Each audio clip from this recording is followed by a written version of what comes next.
from Thunder Bowl Lanes in Allen Park, Michigan. The PBA World Championship continues, and the qualifying will conclude prior to match play tomorrow. Jeff Goodger with Phil Brylow. And Phil, we're through 35 games of qualifying. Just 5 more qualifying games to go before the top 16 make it to tomorrow's match play rounds. And it's pretty interesting right now. Norm Duke in 14th place. He has a 90-pin advantage over 16th. So one would think without falling apart totally, Norm's going to make his way into tomorrow. Andres Gomez only has about a 40-pin lead on 16th. And then you get between 16th and 20th places, and it's separated by 3 pins. It's going to be a close fight, a close battle for those last couple of spots. But you hate to say it, but unless somebody really falls apart in that top 14, it's a bunch of bowlers fighting for 2 spots right now. It's pretty unusual for this point in time in a World Championship final. Close battles, qualifying, culminating. Find out who makes it. Here we go. It's what we want, Phil. Absolutely. Compelling action. We'll get more compelling as we bowl following that cut line.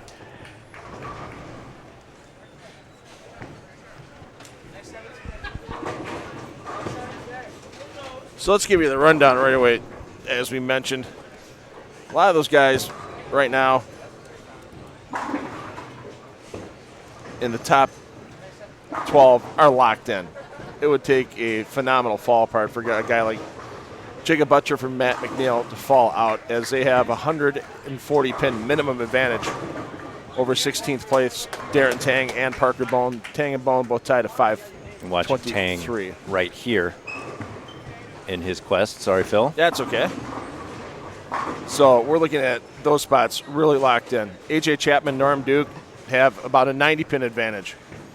Chapman in 13th plus 614, and Norm Duke in 14th plus 612. Once again, it would take a very subpar effort for either of those players to fall out of the top 16 with just 5 qualifying games remaining. But here's where it gets interesting. Andres Gomez, 15th place. He's at plus 560, 37-pin advantage over Tang and Parker Bone. They're tied for 16th at plus 523. Just 1 pin behind those 2 players is Chris Barnes. Another pin behind Barnes, Kurt Pilon. Another pin behind Pilon, Rhino Page. 8 pins behind Page, Dom Barrett. Ronnie Russell, just another 6 pins behind Barrett. Martin Larson, 9 pins behind Russell. Larson is ahead of Josh Blanchard by 3 pins. Another 3 pins go back to Nick Crummell. So back between 16th and 25th place is 32 pins. That can be made up in no time at all. The problem is there's such a separation from 14th up right now. It's going to be tough for people to chase down more than a couple of spots in this round. And so when you've got a dozen bowlers chasing down 2 spots, it's going to make life pretty interesting for everybody involved by the time we get down those last 2 games tonight. And we'll be following that cut line on FloZone over these next 5 games. Of course, we have 10 streams to choose from at home, so if you want to watch, for instance, Belmonte, O'Neill, and Tackett, which has been, Belmonte and O'Neill continue to dominate. Tackett fell a little bit this morning. They are actually available right now if you choose whatever lane they're on. 55 and 56. 55 and 56. But we're going to stick here for these 5 games with players trying to make the cut for the top 16. Jeff Goodger with Phil Brylow, and this random stranger plowed his way into the booth, and put a headset on, and even put his own audio level up. Introduce yourself, sir, and what are you doing here? I am Lucas Wiseman, Grand Poobah of FloBowling, as you guys would usually introduce me. And just got into town this morning. I made the smart decision to skip 3 days of animal pattern qualifying, although I did watch your wonderful coverage at home on my Roku TV for the last 3 days, but not every minute, but most of it. And came in. Things are starting to get a little bit more consequential as we move along here. Nice move there by Francois Lebois.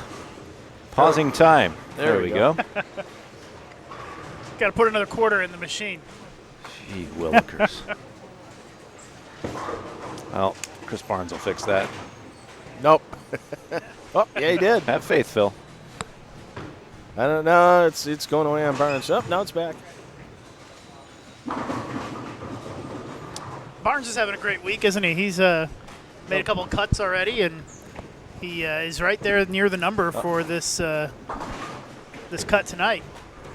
He had a pretty interesting quote between blocks on Facebook.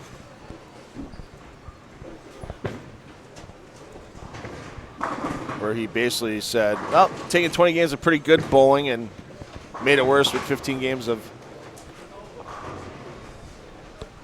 Would have to be improved significantly to be called mediocre. I saw that. Yeah. So, yeah, about the only versatility in play is my ability to be wrong in a lot of different ways. And, we noticed that this morning was these players attacked this 43-foot Earl Anthony pattern. Only 3 in a pair. The moves had to be much more subtle. And sometimes these players are trying to make larger jumps, zonal jumps, and sometimes, especially from pair to pair here across Thunderbolt, it was not the right move. And that's just the nature of these multi-pattern events. You may bowl really good for 10 or 20 games and then, hit some patterns that don't quite match up with you perfectly. And I think maybe that's kind of what Chris has run into, although it sounds like maybe he's complaining a little bit about his execution as well. I know Linda's been watching. Chris called her his publicist on Facebook. And Linda, if you're watching, say hello to you. I know you've been following along. Chris Barnes actually having a really good season so far. He's made a lot of cuts. I think he's got a good chance to win out here sooner rather than later, again, the way he's been bowling. It's going to be interesting to see how this shapes up over the course of this evening with just 5 more games to go and so many guys in the hunt for those last couple of spots that Phil mentioned at the top of the show here. Andres Gomez and Darren Tang are going to have the bullseye on their back here as these guys try to chase, and Parker Bone, who's tied for 16th, as these guys try to chase him down. We've got about 7-8 guys who can run him down here in 5 games. Not enough to make up a ton of ground, but when it's that bunched up, 30 or 40 pins, you're going to see quite a bit of movement. Well, if we go back to the close of last night, Darren Tang was way back in 38th place. Tang today, his first block, goes 216 over to get up into 16th. Problem is, how many bowlers have we seen this week at World Series of Bowling 10, other than our top 3, go back-to-back blocks with even 300 over, where they shoot 200 over one block, and the next block they come back and nothing seems to work, and next thing you know they're shooting 80 over. I mean, it's happened more than once. Heck, even look at Bill O'Neill last night, where his last 3 games didn't equal his first 2 on the evening block on the Scorpion, and he still had enough pins to get his way into match play in that event. So that's the hard part, is all of a sudden you're getting momentum, but you're only in a 5-game block, and all of a sudden you got to take a break, start to think about things a little bit. Pattern plays a little bit different because the conditions in the center are a little bit different as the day goes on. You're on different pairs. There's so many variables. Every time you oil and then strip and then re-oil, it's going to be a little bit different. And from the guys that I've talked to, and this has been a conversation that's happened all season long, when that happens, the fronts tend to have a little bit more friction and burn up a little bit, and then these guys are trying to get the ball to hook in the back of the lane, and it causes some frustration for them, and guys who are really good at managing that sort of lane play, like Jason Belmonte, just feast on it as he has been the last couple of days. I'm sure you've noticed, Phil, that as the days have gone on, the patterns have gotten longer, and who's gotten stronger? It's been Jason Belmonte each round. Which Phil predicted prior to round 1 A squad. There's only A squad. Round 1, whatever day that was, a couple months Tuesday. ago. Yeah, looking at Belmo's performance in the first World Series of Bowling here, where he struggled on the short pattern for that event with the cheetah, and as the patterns became a little bit longer, he did well. And I mean, he didn't make the TV show in that first World Series of Bowling for the World Championship, but he was a factor all the way through. And, sometimes in bowling, if a bowler likes the way his ball rolls in a particular center, it doesn't matter what you put out there in most cases. They'll find a way to score. I mean, you look at over the years on tour, how many guys have centers that they absolutely love going to. Norm Duke loves going to Woodland Bowl. Yep. Pete Weber loves going to Woodland Bowl. There's all the Norm Duke's going to balk. Not happy with the cork on that one, so he'll fix it. But then, of course, Tom Smallwood loves bowling here, and he missed every cut. Yep. Yeah. So as bowling always does, it convolutes convention. Well, there's still, you can love the place all you want, but there's still this little thing called execution that you must have to bowl well. And if you're throwing it bad, it doesn't matter if your ball rolls well in this place or not. And, fortunately we're down to the point now where we've got all the guys who have had good looks all week. And so it's actually kind of interesting to watch. There's a ton of people here, by the way. I mean, it's kind of the nature of being in the Detroit area. It's, it seems like it's always packed for these rounds. And these people love it. And I always notice this when I come to these events. There's not a lot of cheering that goes on during these qualifying rounds, but one person who always has people cheering for them is Norm Duke. Without fail, Norm Duke and Pete Weber, those are the two. And Norm had a few fans, and he was even interacting with them a little bit this afternoon during the earlier block. And I'm guessing he's feeling pretty good these days after winning back-to-back titles and, more importantly, being number one in the FloBowling power rankings. That is I mean, talk pinnacle about a life accomplishment. I mean, Right. Norm Duke's been waiting to check that off for a long time. At least since January, maybe, when it started. In reality, Norm Duke, when we first saw him, we were setting up 3 or 4 months ago for this, and he walked by, and I think it was Phil who said, "Oh, hey, there's the number one power rank flow, whatever it is," and Norm just waved him off and ignored us, walked the other direction. Yeah, I don't think Norm cares about that stuff too much. No, I think he cares too much. You think so? And so he's feigning humility. Right. Absolutely. Full agreement on that. But you're right, Norm is feeling great, and although he didn't make the match play in Cheetah, which means he won't be able to win 3 in a row, he can win 5 out of 6. He certainly could.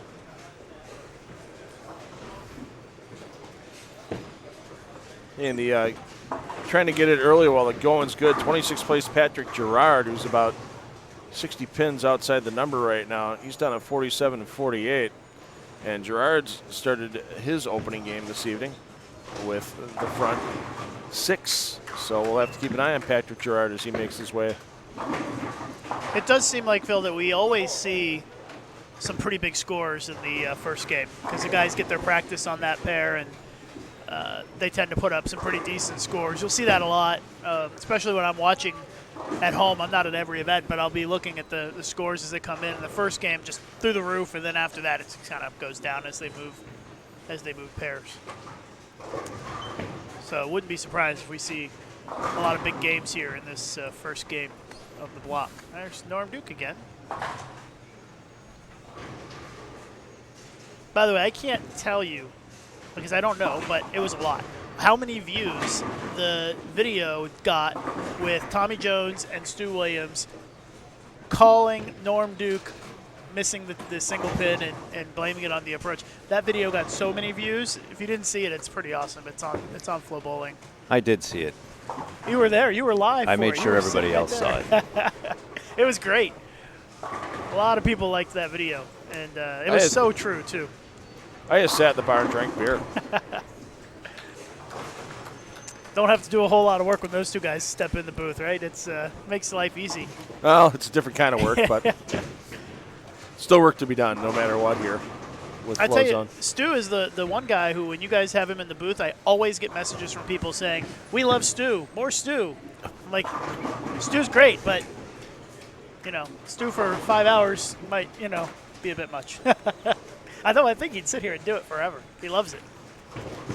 And he's so knowledgeable too, and he's got that gift of gab, but you kind of have to do this job. In the what could be the too little, too late category, the man who's bringing up the rear of the standings right now, Thomas Larson, he's got the front 6 as well. opening things up down in lanes 53 and 54. So we'll keep an eye on those couple of strings that are happening. Bowling for that $100 bonus, right? All the way down in 45th. I don't know that he's going to make the cut, but hey, you never know, right? Well, a lot of times it's getting those points. Yep. It's you don't want to, leave anything behind right now, especially because all of a sudden Masters get done April 1st. You see that points list come out, and you're 25th, and you missed by 5 points or something.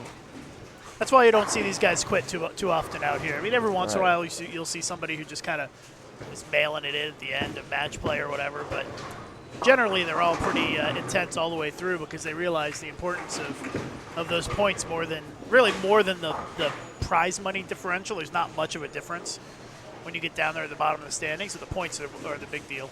Yep. Patrick Gerrard we saw extend to the front 7. He'll be coming up following Barnes, looking for the front 8.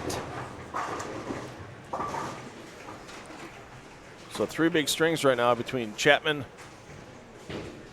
and Thomas Larson and Patrick Gerrard. Thomas Larson, he's just stepping up in the 7th frame down on 53 and 54. I can barely see what his pin deck's going to be like, but he's on the approach. All right, I'm going to make this call fully off of his body reaction. He lets it go. He pulls the arm back. That's 10 of the pit. That was a pretty easy one to tell. He knew he had it. I'm guessing we don't have a camera down on that pair, do we? Oh, we do. It's just we don't want to induce any seizures on anybody watching FloZone. Switch it around too much. Yeah, I don't want to switch too much. Maybe when it gets a little bit more, we could talk about it. Sam Cooley's got the front 7 as well. That pair we do not have a camera on. That's outside of FloZone coverage. So, and AJ Chapman's got the front 6. But nobody will have to worry about that after today because all the match play rounds, we will have coverage on every pair of match play. Yeah, after in play tonight, right? After tonight, so you can see every game for the rest of the way, right? Exactly. So that'd be pretty awesome.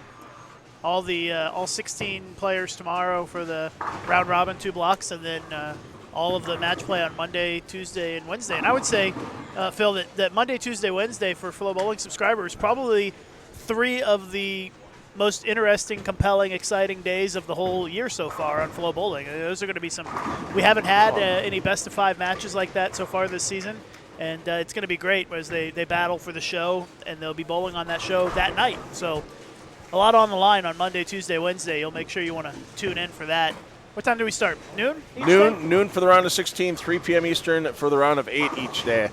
Yeah, I've been looking forward to that. That's going to be some good stuff. And then jam some dinner down your pie hole and join us on Fox Sports. Well, not us personally, not Jeff and I. We'll be at some local watering hole watching it on FS1. So, and Larson gets the messenger to take down the 10. So Larson on the front 8. Yeah, he's only plus 241. So even with a perfect game, he's still 180 out of the cut. So Sam Cooley with the front 8 now. So some big scores here, game 1, as expected, as normally happens.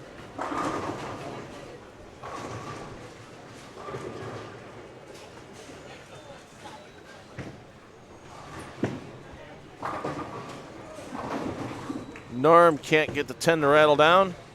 Gerrard's going to be stepping up in the 9th frame.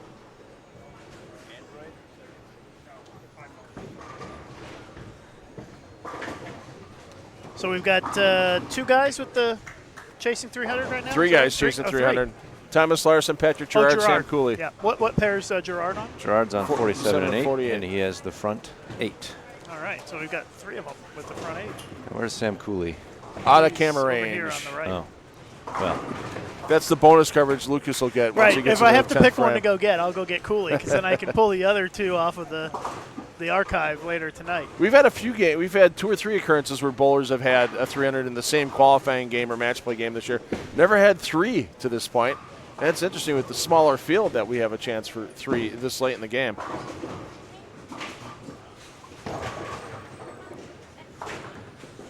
I'm going to cue up Thomas And Gerrard Larson. got number 9. He did. Yes, All right. he did.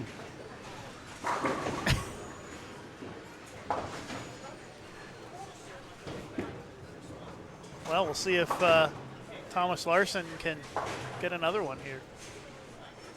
He's got 8 in a row. Be up on 53 here in a second.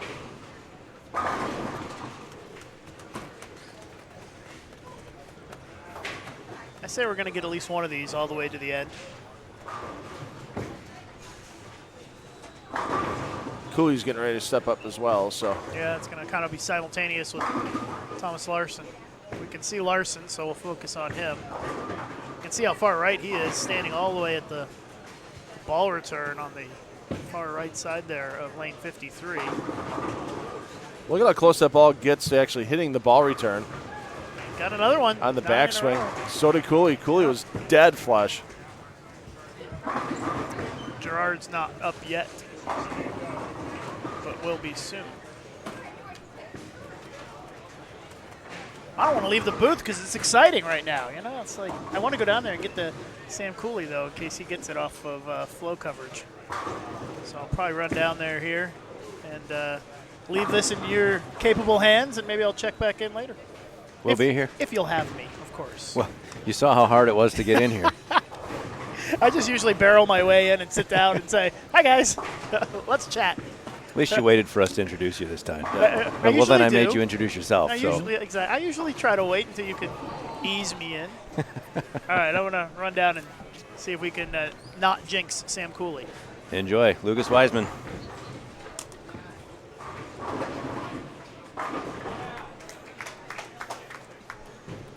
And in the flow zone here, we're following Thomas Larson and Patrick Gerrard.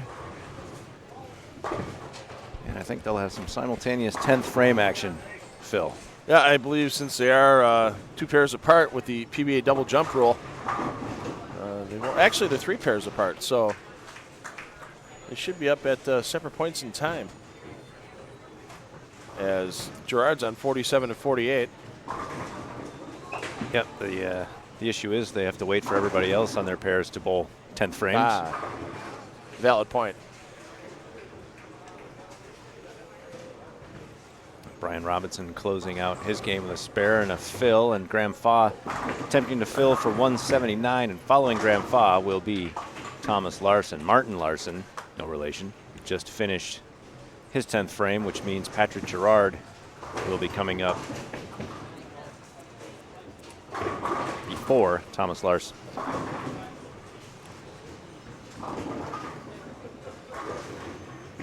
And Faw fills for 178. Patrick Gerrard on the front 9. Game 36 of World Championship qualifying. Only 40 in total. And Gerrard leaks that one a bit to the right. Will he get the roll on the 2-pin? No. So 1 bid at perfection goes away. However, it's still 2 others with a chance here. 1 outside of the flow zone coverage. Sam Cooley's going to be standing by for his first ball in the 10th frame, but this man here, Thomas Larson,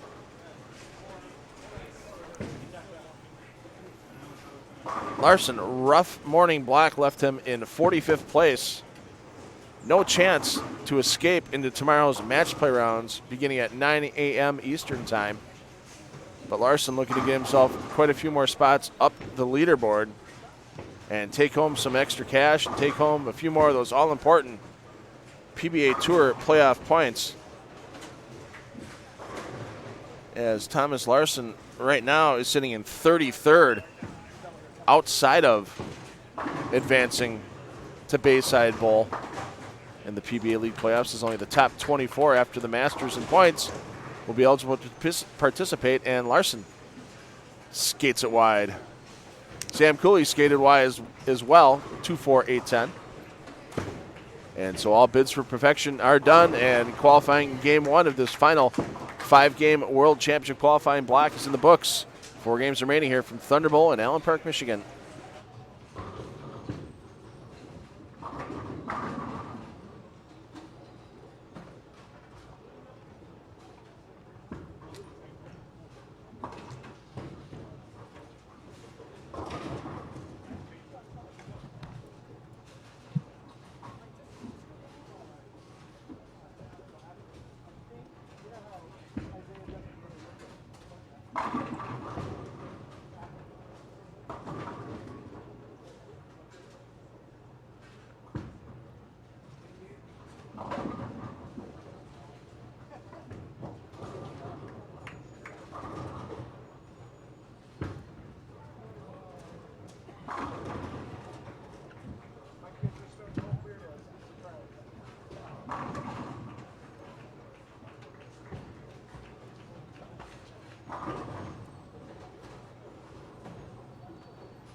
Game 2, World Championship, Round 2, Cashers Round qualifying.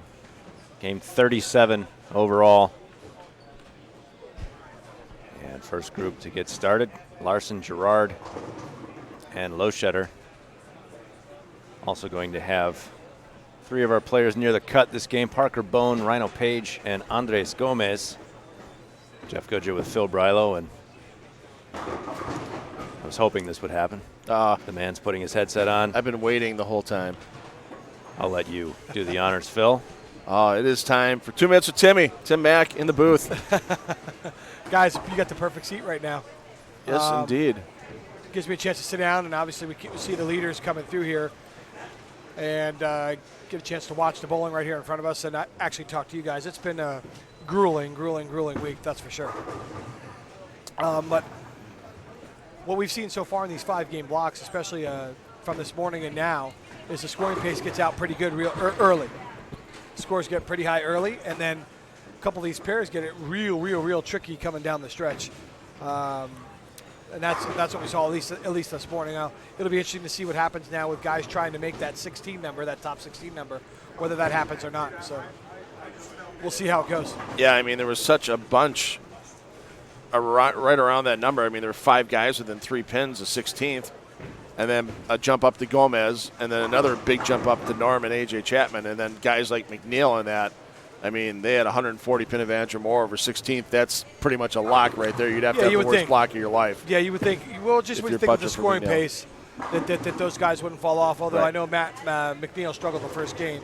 He didn't bowl a big first game, but you would think that guys that have a 140 pin lead in the 5-game block are going to probably hold on and stay in there. So for the people that are just new to FloBowling, new to watching, following the PBA Tour, or follow it a lot on Fox Sports 1, when we talk about the difference in the patterns, yesterday and today, to the average person, they're not much different. It's 42 foot yesterday for the Scorpion and 43 foot today for the Anthony. So the patterns are only a foot difference between yesterday and today, but there's a lot more than just that 1 foot that the bowlers have to deal with. Well, here's the thing. If you looked at the graph, guys, I don't know if we have a picture of the graph. No, unfortunately we don't. The graph on the 42-foot pattern, actually, the outside of 7 was basically out of play. Okay, and there was a lot of oil on the outside. So then when you take the picture of the graph on the 43-foot pattern, the bowlers actually there's a little bit more friction to the right. There was a little bit more shape to the pattern. Hence, we saw the overall field score better. Some really good scores this morning. So guys saw a little bit more shape to the pattern, so guys could stay a little further right, and the ball would hook a little bit further from the right. And but what we have noticed every single block so far is the morning scores usually have been a little bit better than the night scores. Yeah. And I think that's a combination of the re-oil, guys chasing in a little bit further left from the start, and also there's a lot of people that come in the afternoon to watch.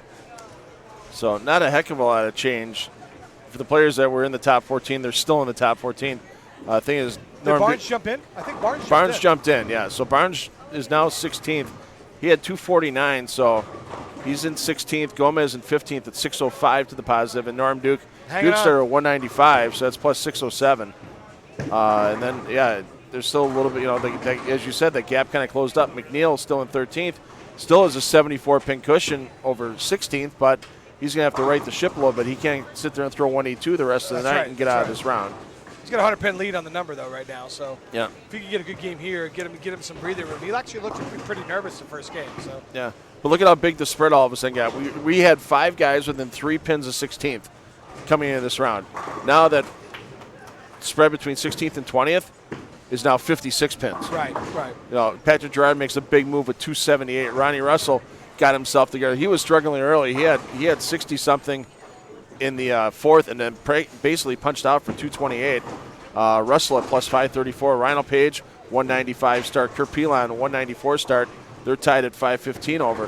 Darren Tang, who was tied for 16th, now down to 21st, 191 start. So there's still a lot of movement down there. You got down all the way down to West Ballot. Yeah. All the way down actually to A.J. Johnson. A couple good games. And, right. You could put yourself in a couple back-to-back 260s, and all of a sudden you're back in the ball game, which is very doable. But I think you got to get it now, guys. I think you got to get it in these next 2 games. You can't wait for games 4, games 5, because some pairs on game 5 are really, really, really tricky. Yeah.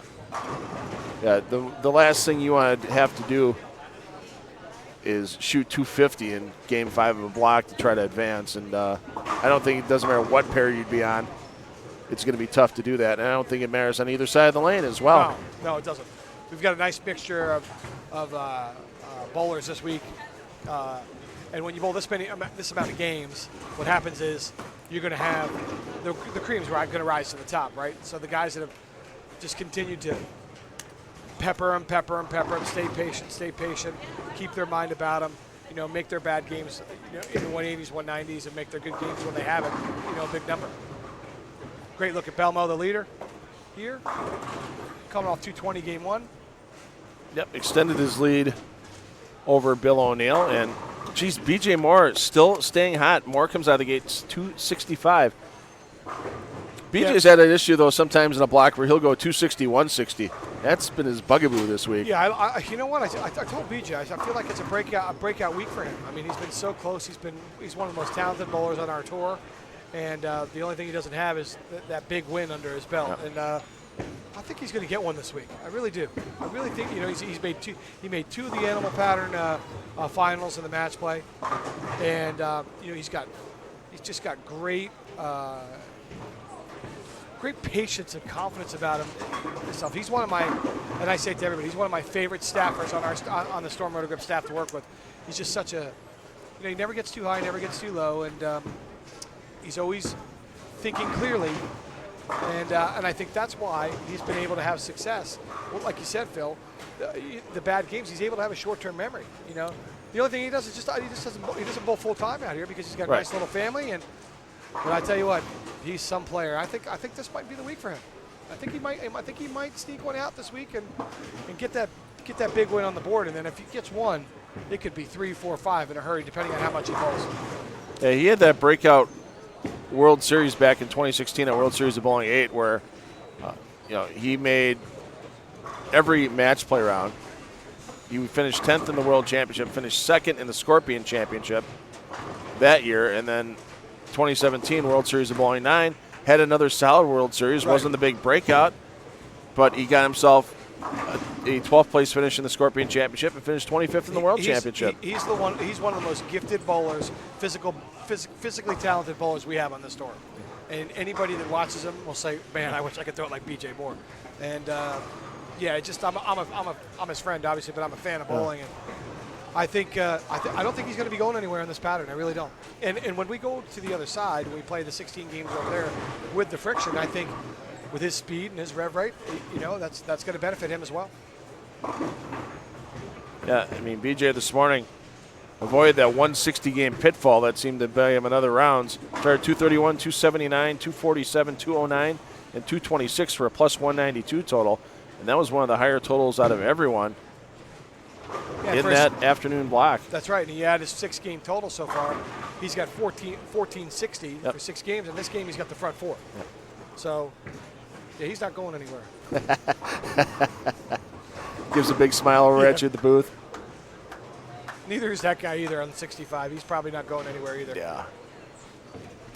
Is this going to be his 3rd major in a row that he leads? It would be, yeah. If he leads. If he leads. Long way to go still. Long way to go. But he also have his 4th chance in a row to try to win the $1 million in the championship match. That's true. I'm waiting for that question at Kimberly Pressler.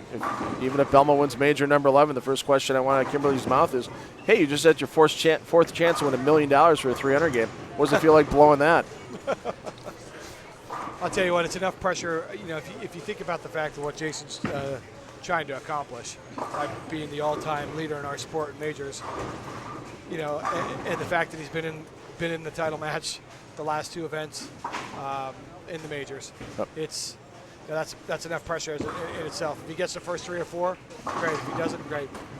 But I think really his focus is on the win. He wants to win. So, I mean, yeah, great question. But also, I'll tell you what, if you tell Jason, hey, you're going to shoot 269, but you're going to win the major, you're going to be okay with that? He'd be happy with that. Yeah. But if you told him, hey, Jason, you're going to shoot 279, you're going to have the front 9, and you're going to leave bring 10, and you're going to win the major, are you going to be happy with that? Yeah, I'm going to be happy with that. But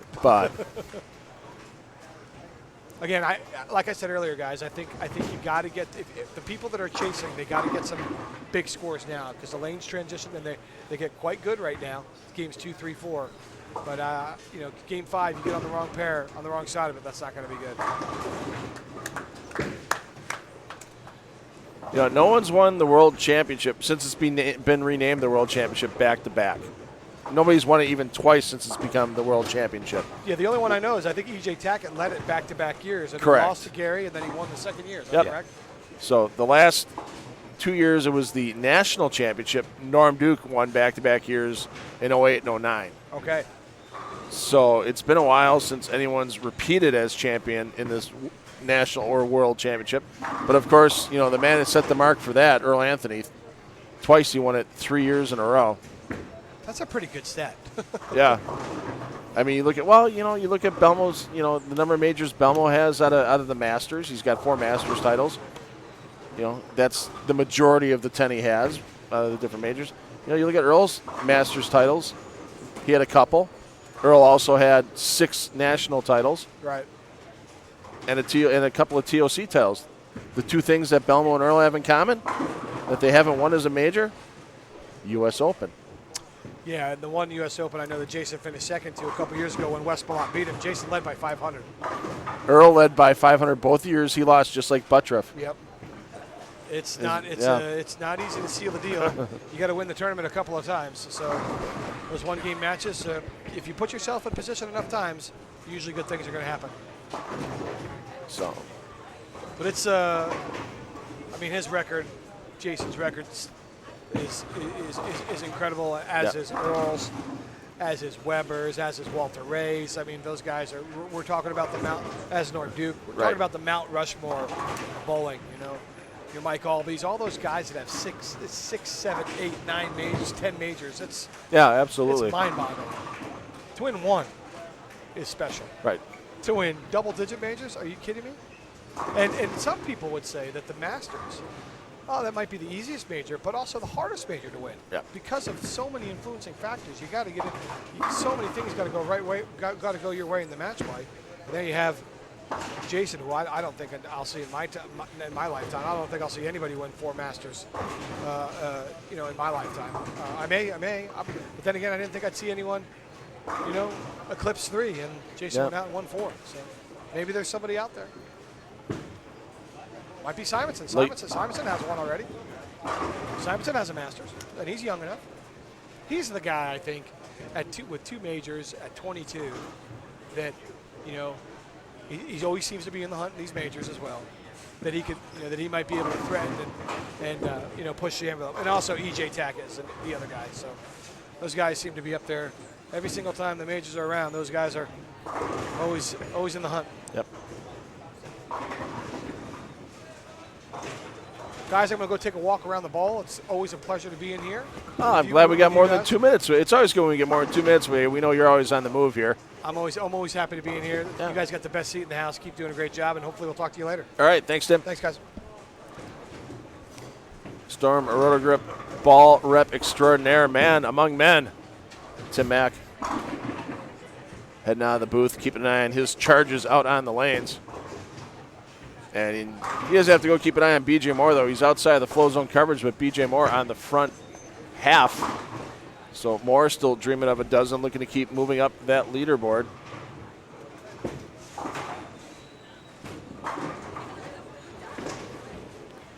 Rhino Page down at 47 and 48. He started his game with the front 5. So we'll keep an eye on Rhino as Page currently 19th. He's 56 pins outside the number as currently Chris Barnes.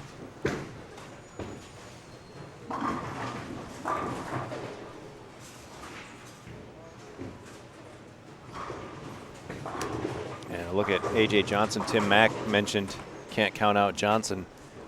And a good clean start for Johnson, but now the 4-pin in the 5th.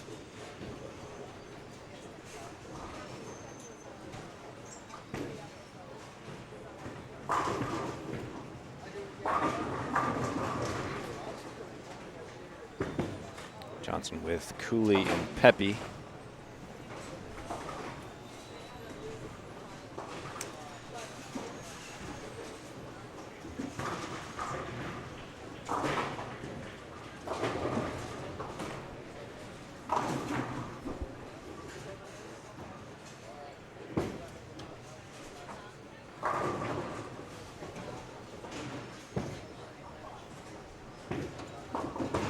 Make it the front 6 for Rhino Page on 47 and 48.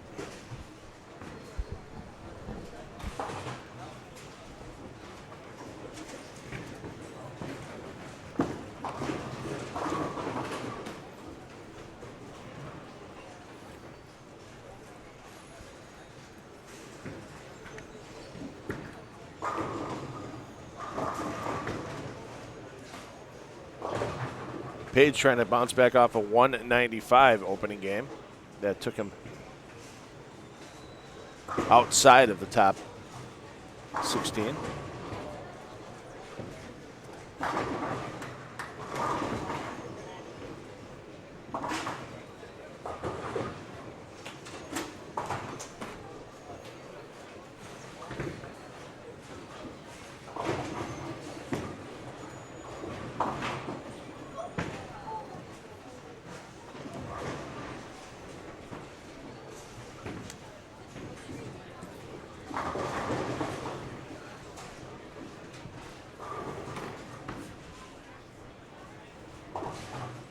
There's Rhino. Rhino would like to be able to get on TV and win a game.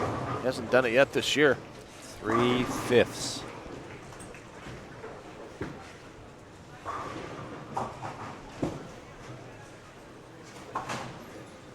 those finishes have Page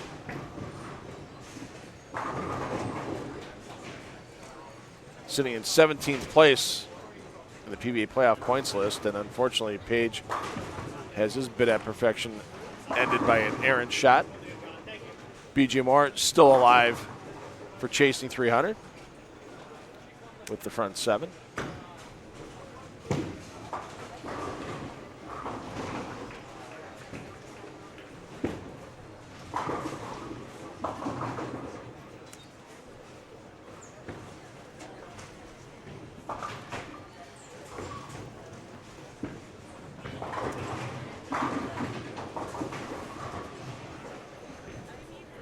Page's lane mate, Parker Bone III.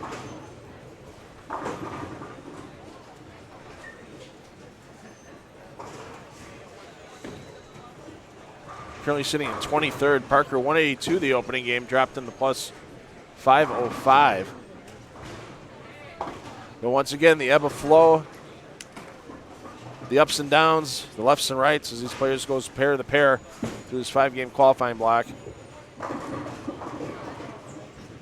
We'll see plenty of change in that leaderboard around the number 16 spot until we are complete with these 5 games.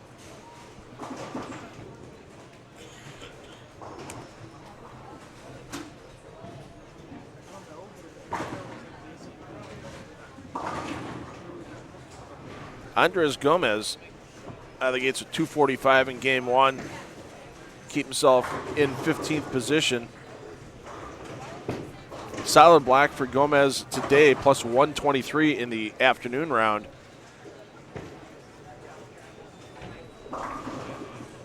And that for Gomez is actually his second highest block of the week. His high block came yesterday in the afternoon round of the Scorpion Championship at plus 151. His low block of the event last night in the Scorpion Championship at minus 16. And Gomez making the finals of the Chameleon Championship match play. He'll be battling Tom Doherty on Tuesday in that round of 16 match for the Chameleon.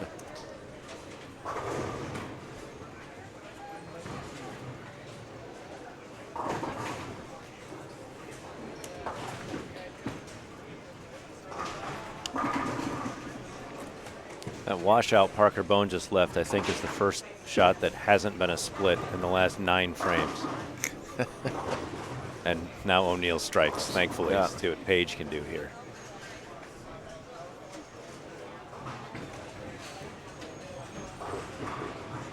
And the wrap 7. That'll get a stare down from Rhino.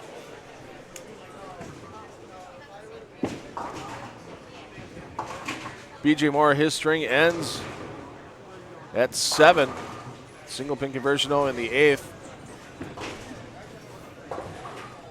BJ Moore is still with a possible 279.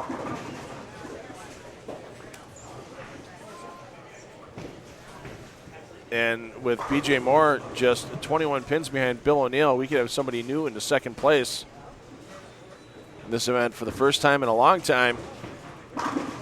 As O'Neill right now, he can max out at 212. O'Neill sitting on 92 in the 6th and a strike in the 7th.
Parker Bone failed to make any of the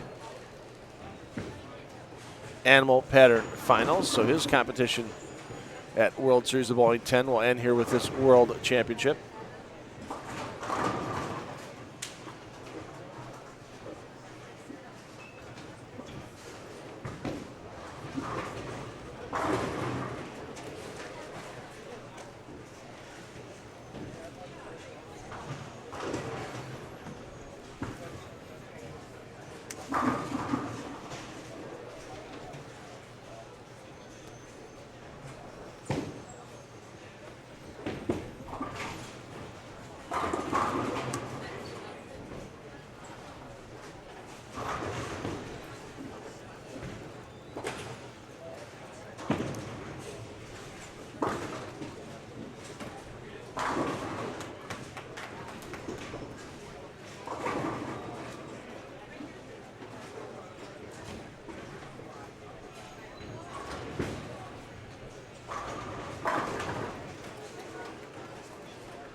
So BJ Moore is going to climb into second place, still a ways behind our leader. This man here, Jason Belmonte, trying to run away early, but 16 games of match play tomorrow, 480 bonus pins on the line, and anything can happen with a few extra match play wins for a player. As the second game of qualifying wrapping up, 3 games of World Championship cashers round qualifying remaining before we do cut to the top 16 for tomorrow's match play rounds.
Oh, Walter Ray Williams Jr., a quality showing here in the World Championship. However, Walter Ray's competition here in the World Series of Bowling 10 is going to end with his final World Championship Cashers Round games. Nick Krummel's still an outside chance. Krummel about 67 off the cut after the first Cashers Round game this evening. We'll get you the updated 37-game overall standings once those come across the wire. And Mitch Hupe still an outside chance as well. But Hupe plus 479 is giving up almost 100 pins to the cut line, which is 4 remaining.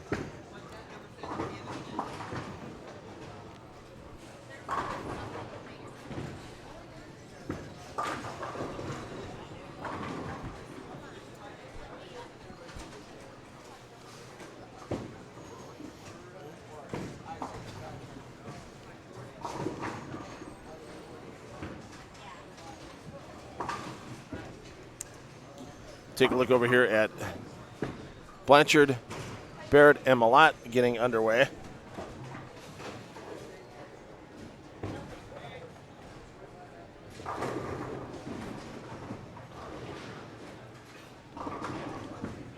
Malott leading this group 25th place plus 486. Blanchard 26th place at 479 to the positive. Barrett 28th place at 468 to the positive after 36 games. So once again, it's a bunch of players that need huge games for their last 3 to have any chance to advancing to match play tomorrow. Once again, those match play rounds a little different starting time than you've had for everything else so far this week. Morning round of match play will start at 9 a.m. Eastern time. And your afternoon round of match play will start at 3 p.m. Eastern. And after those 16 match play games are complete, full round-robin match play with the always important position round, we will have our top 5 for Thursday night's Fox Sports 1 live World Championship Finals.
Westmont currently 9th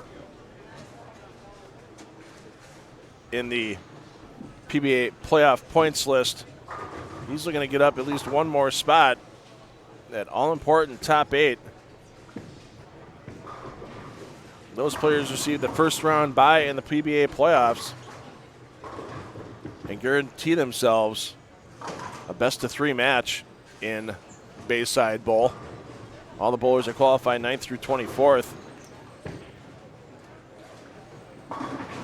Will find themselves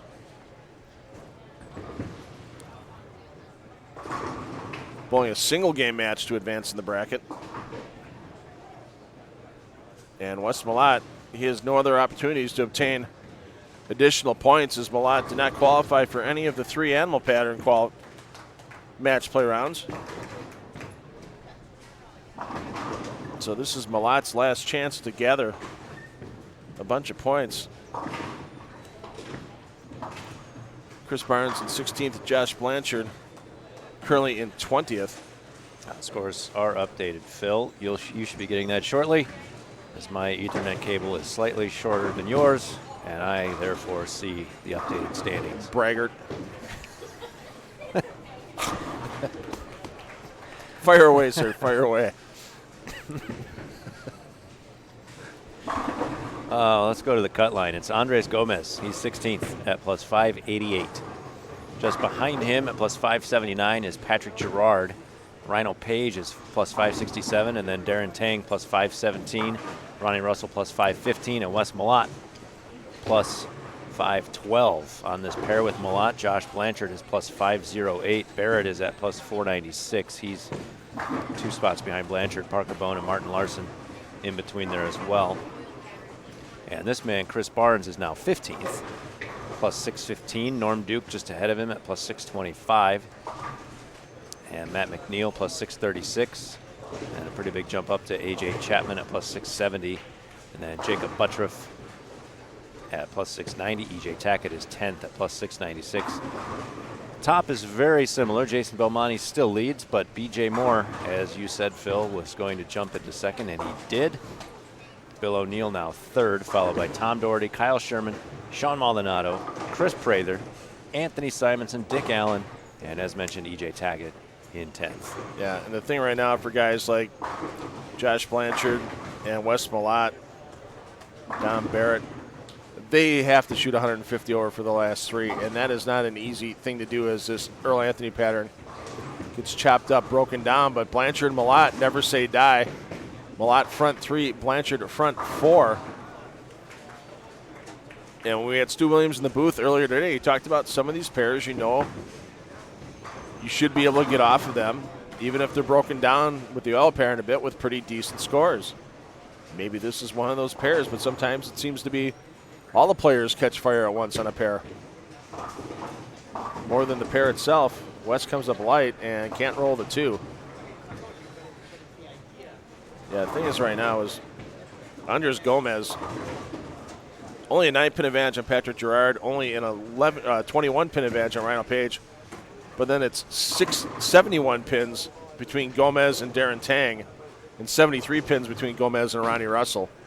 Yeah. I mean, if Gomez keep plugging away, he's got 28 over for his first 2. If he gets to 60 over on the round, 65, 70 over, I don't think anybody can touch him.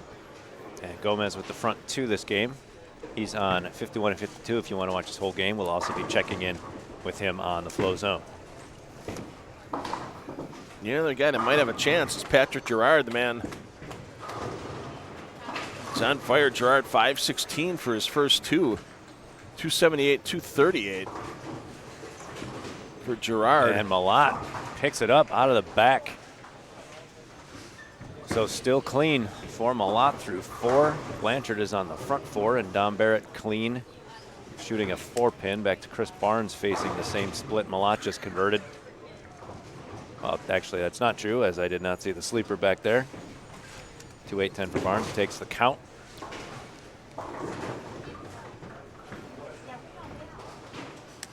And here's Gomez.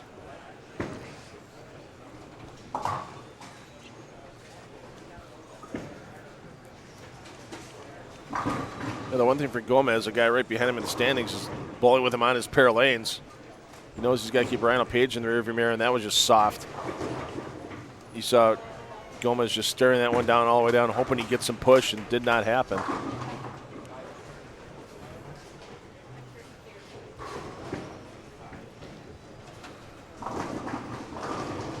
Front 5, Josh Blanchard.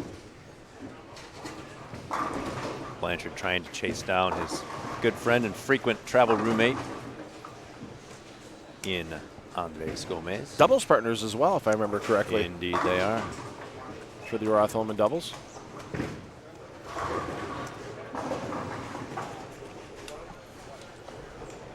A lot of doubles partners still in this 16. Blanchard and Gomez. You have Malott and Duke, Belmonte and O'Neill. 6 out of 16. That's 3/8, Phil. That's 37.5%. I love it when we can get fractional in the booth.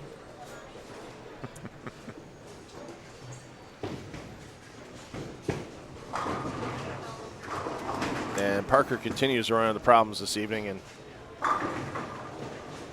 he's most likely looking at his last couple of World Series bowling games, but you know he's getting ready for PBA 50 competition, and FloBowling will start bringing you that PBA 50 tour Monday, April 15th. From Clearwater, Florida, the Johnny Petraglia BVL Open, as Paige gets to the front 5.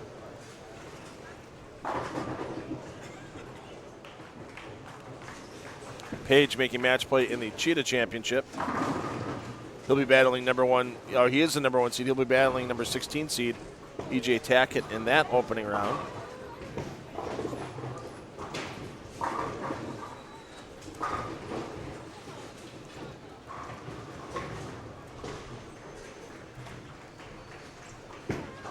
It's going to be interesting for those live Fox Sports 1 TV shows, because usually when we get to TV day, that's the first time they're touching a bowling ball that day. They come in for the pre-practice practice, and then the practice, and then the right before the TV show practice, and then they finally get the bowl. Not the case for those 3 Animal Pattern Championships, as they could have up to 10 games of match play earlier in the day before taking the lanes for those TV shows. So, yeah, and those 10 games plus the pre-practice practice for each of those rounds, plus the practice. Right. And depending on how far they go on the show, the between games practice, a lot of bowling. As Blanchard gets the front half, up to 6 in a row for Josh. Yeah, you can't exactly be in energy conservation mode that day, because you let up a little bit mentally or physically in those matches, you're not walking away with a win. Yeah.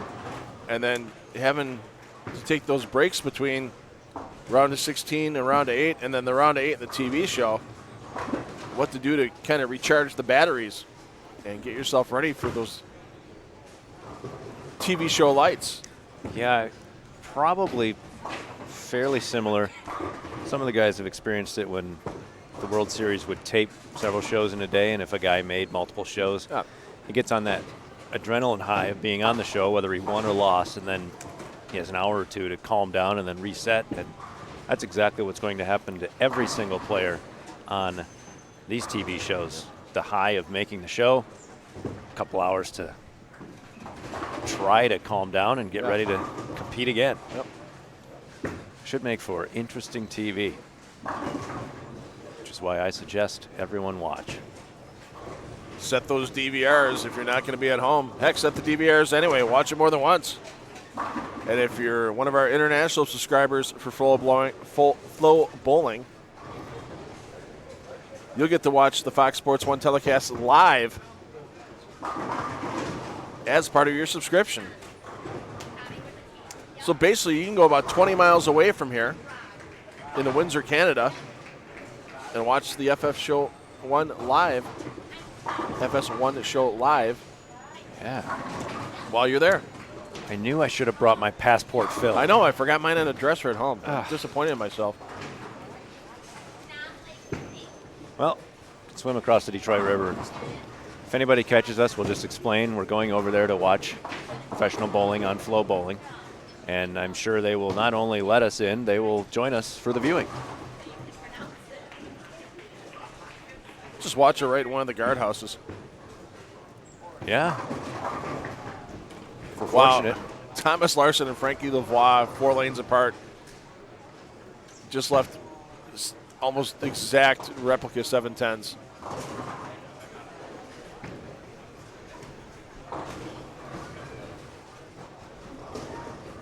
And that's a couple of players that are going to have their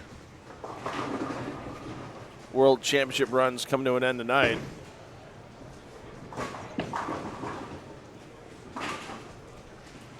Thomas Larson's still going to have a chance in the Scorpion Championship. Frankie Lavoie is not going to make match play in any of the animal parents, so Lavoie, his run at World Series of Bowling 10 is going to be done this evening.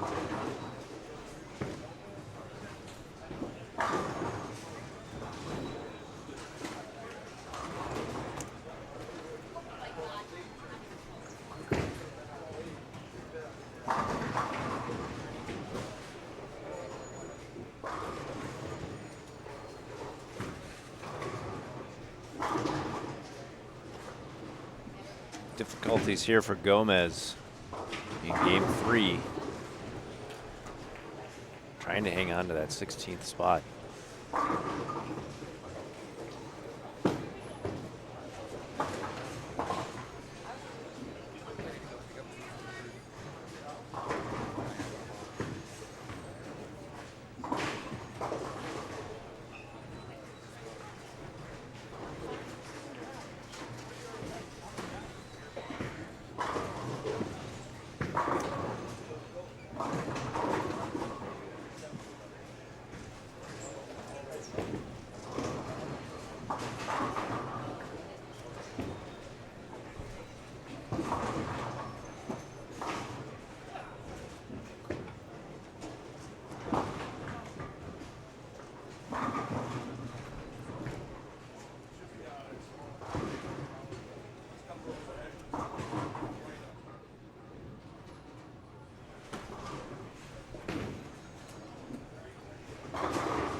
Just took a walk down to 43 and 44. Matt Mcneal, he's 27 under on the night, and the struggles are still going.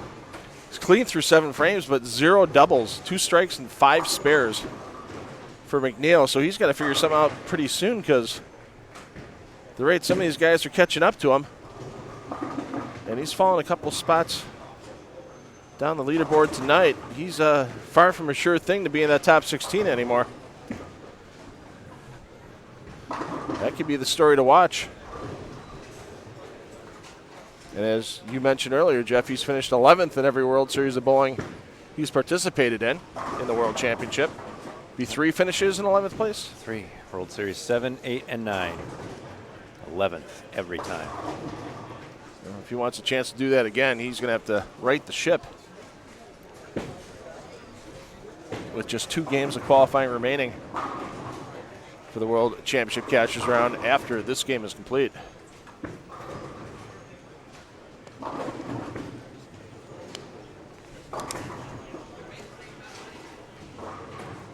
Chapman with a chance at a huge game here. Chris Barnes does not have a chance at a huge game. A couple difficult frames and 214 the max for Barnes.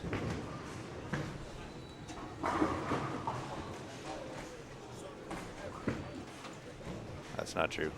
224. Well, the good news for Barnes is, man, just outside the number That's right now, not true either. Patrick Gerrard, struggling a bit this game. Gerrard 153 in the 8th, strike in the 9th, so Gerrard can max out at 213. So Gerrard not going to close any ground up on Barnes or Gomez if those two players can have solid finishes. Finally got the scores caught up with Barnes, and 7-10 really renders any of that moot. However, seen some picked up.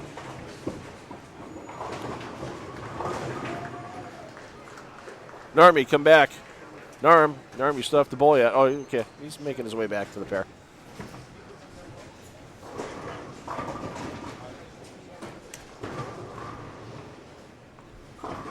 This one will have a little extra lobster on it. Heading for that 10 pin.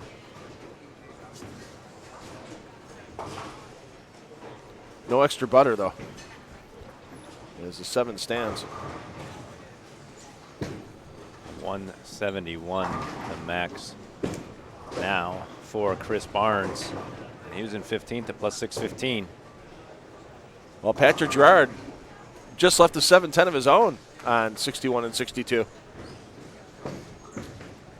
So Gerrard, without the miracle conversion, is going to be at 181, and Barnes still has a chance to keep Gerrard in the rearview mirror. Problem is Rhino Page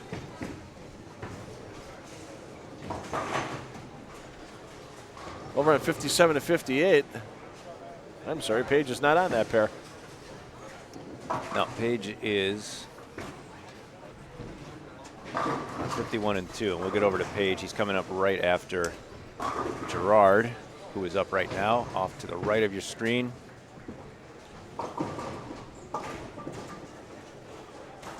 Page 177, 178 in the 7th, and a spare in the 8th. So Page having a hot game of this game. Gerrard makes a run but fails to convert. And that'll be a 181 for Patrick Gerrard.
$234 for Blanchard, moves into plus 542. 223 for Malott, moves him to plus 545. And Don Barrett with a max of 211 would get him to plus 507. And those players running out of time. Yeah, 2 games remaining. It's going to take a 520, 530 2-game score, allowing some help from the players ahead of them.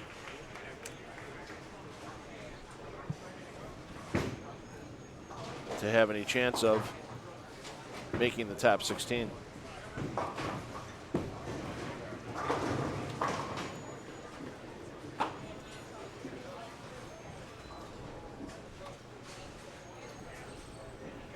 Page, chance at 258 after the strike in the 9th. And that will easily vault him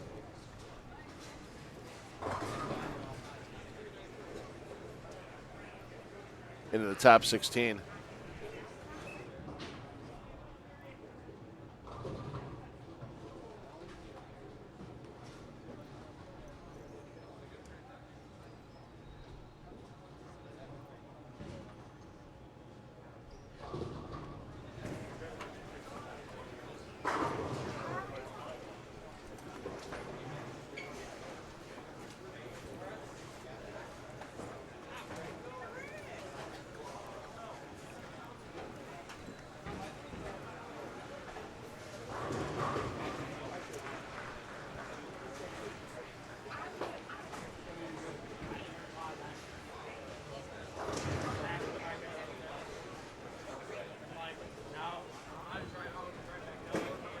Hard to believe you can make that much contact with a bowling pin and not knock it over, such as happened for Barrett on that shot.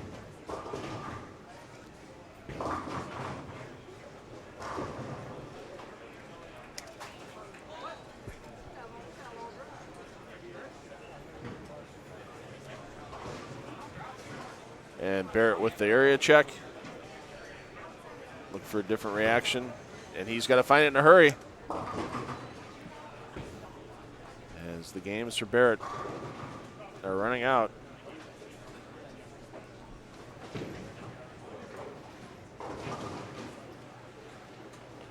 Barrett will be in Monday's Cheetah Championship match play against David Haynes in his opening match.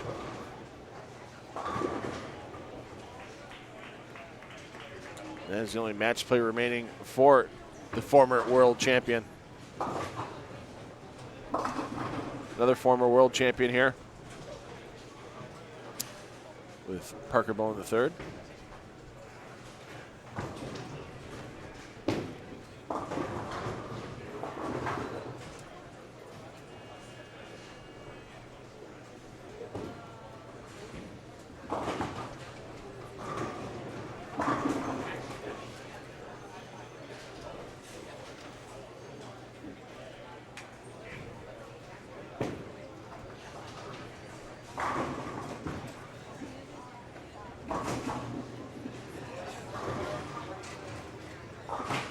Almost a huge break there for Page on a shot that was tugged well right of intended line.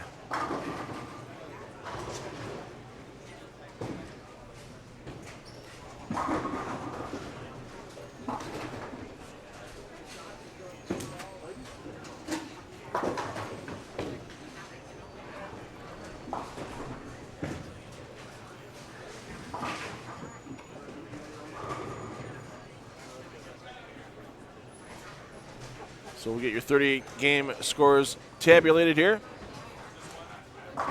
for Cashers Round qualifying of the World Championship part of World Series of Bowling 10 here. Thunder Bowl in Allen Park, Michigan. And Jeff Goodger and myself, Phil Bryla, will be back with those last two games and those scores for you.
Well, the story of bowlers that have moved in different directions today. Buttroff and Prather well inside that top 16. They're going to see competition tomorrow. Ronnie Russell, it's been a struggle for him all day long. As Russell closed out his morning round minus 40. He's gotten 9 of the plus back from his first 2 games here this round. But Russell has gone from well inside the top 16 to on the outside looking in with just 2 games remaining. We'll have that 38-game scoring update for you shortly. But coming into competition today, Russell was 12th at plus 546. Russell, after 37 games, finds himself at plus 515 in 20th place. And Ronnie Russell running out of time to try to make his way into additional competition. You'll see Ronnie in the Chameleon Championship on Tuesday against Jimmy Cook for animal pattern match play. That is Ronnie's only animal pattern he'll be participating in. Matt Mcneal will be in cheetah and chameleon match play. His lane mate here, BJ Mori, that's his battle in the cheetah on Monday. Mcneal gets Jason Belmonte in the Chameleon Championship round of 16 on Tuesday.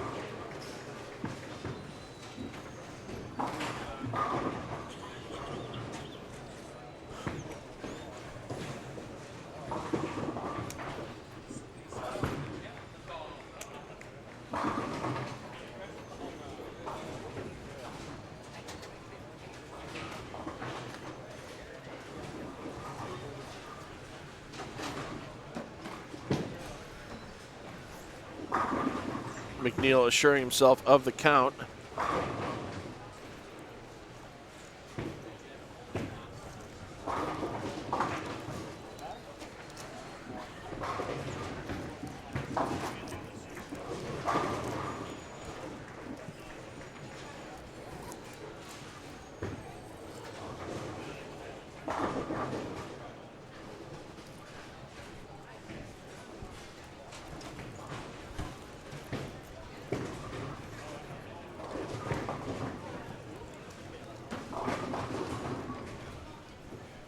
And here is your 38-game scoring update. Start with the all-important cut line. Andres Gomez holds on to that cut number at plus 590. Rhino Page passes him into the top 16. Page at plus 604. Barnes plus 605. Norm Duke plus 607. And Matt McNeil's struggles continue as McNeil falls to 18th after a 119 Game 3. That can't be right because he was clean through 7 frames. So I'm going to wait till that is readjusted on the scoreboard. There was no way. I went down and saw the score myself. Clean through 7. You're at least in the 130s right there.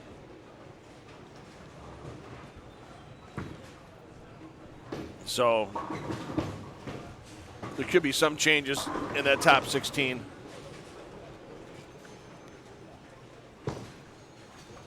With the correction to Matt McNeil's score. We'll wait until that becomes official momentarily. However, the scores in the top 10, you know, are going to be just fine. Belmo, Moore, O'Neill, Doherty, Sherman, Maldonado, Prather, Simonson, Buttroff, Tackett, your top 10. And there is a 470 pin gap right now between Jason Belmonte in first and E.J. Tackett in 10th.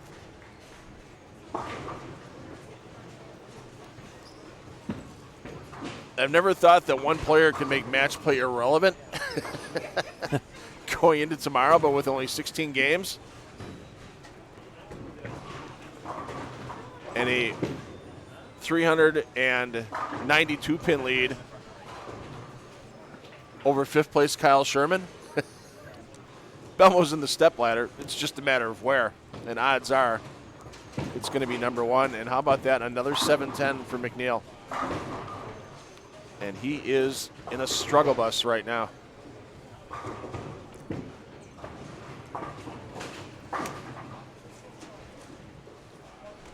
Once again, get all your results one of two ways. Results tab at FloBowling.com or the live scoring links at PBA.com. And don't forget, at PBA.com as well, you can also get your animal pattern brackets for the PBA's version of March Madness. Coming up with match play Monday, Tuesday, and Wednesday.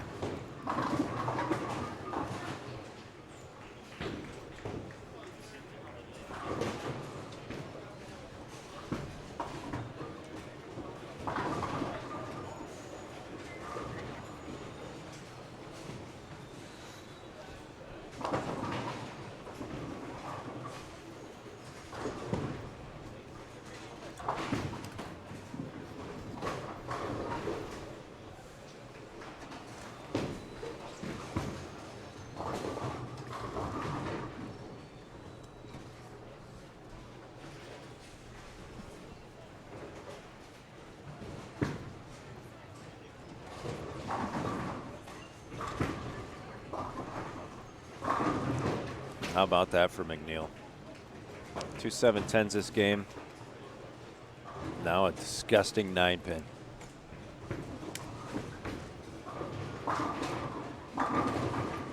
If he drops out of this round, that's something that could give him nightmares until he comes back for the Cheetah on Monday.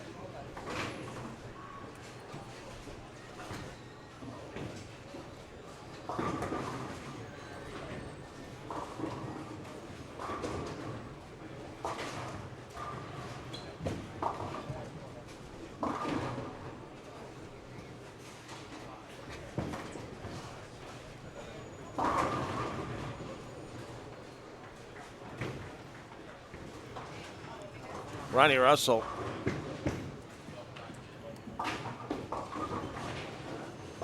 Russell's dropped all the way to 30th. Russell 151 in game 3.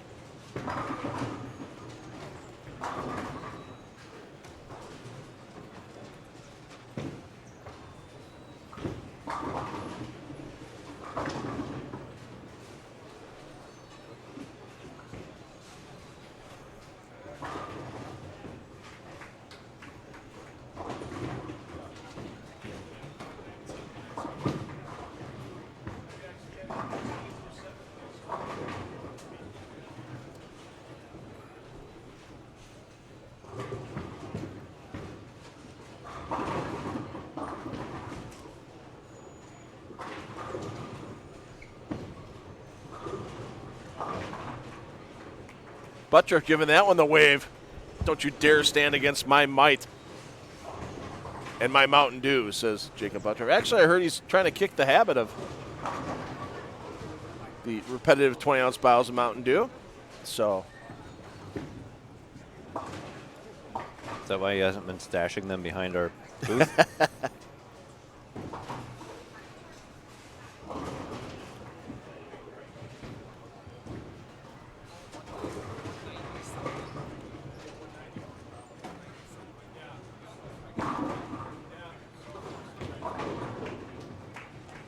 all right, just got a little clarification from Storm Rep Doug Kent and PBA USBC Hall of Famer as well. 191 was Mcneal, so we're going to wait for that to be changed. But that would put Mcneal back up into the top 16. That would move Gomez out, make Page the number.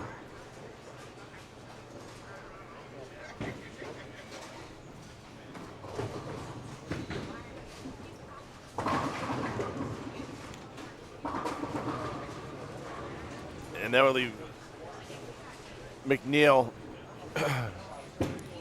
in 12th. That's plus 627. So right now your standings at FloBowling.com and PBA.com are wrong, but Mcneal's just holding on for dear life right now. Needs to find something.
And Mcneal finally gets them all to go in the 6th frame.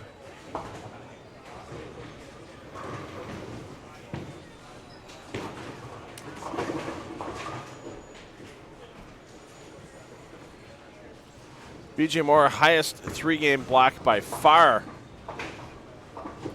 tonight to open up the final Cashers round qualifying. Plus 180 for his first 3 on games of 265, 267, and 248. Problem is, BJ Moore, he's only gained 55 pins on Jason Belmonte as Belmo, the second highest set for everyone in the field, at 725. Tom Doherty, the only other player to eclipse 700 for his first 3 games. Doherty at 700 on the nose.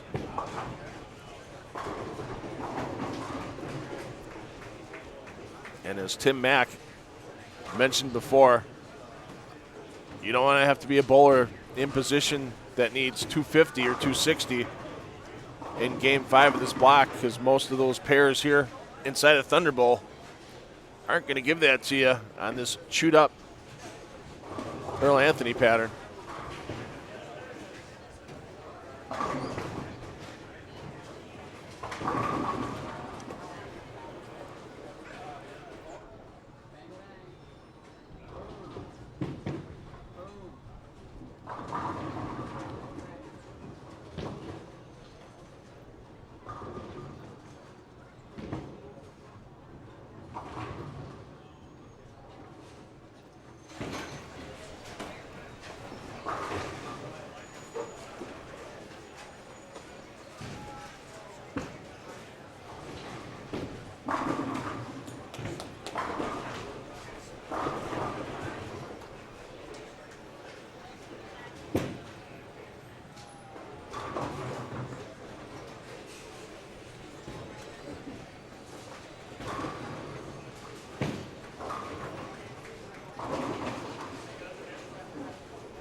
Wow, keep an eye on Dick Allen. Plus 703. Good thing he has a cushion because Allen right now 69 in the 6th on lanes 55 and 56. Big time struggles for Dick Allen here in the 4th game.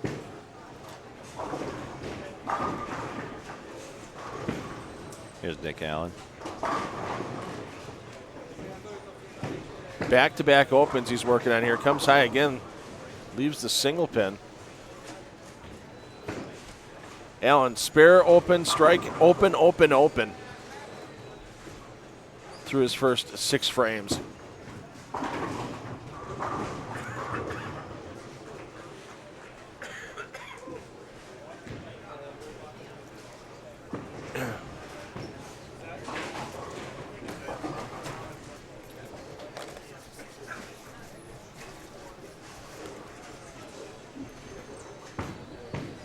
So Dick Allen, even though he's 113 pins ahead of Andres Gomez,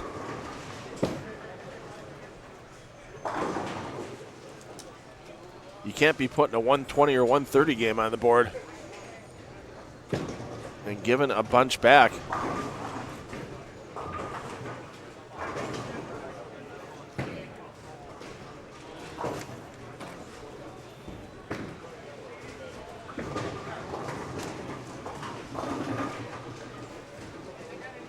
Especially when Patrick Gerrard just shot 214, and Gerrard going to move himself to plus 574 with the game to go. Gomez going, what happened there?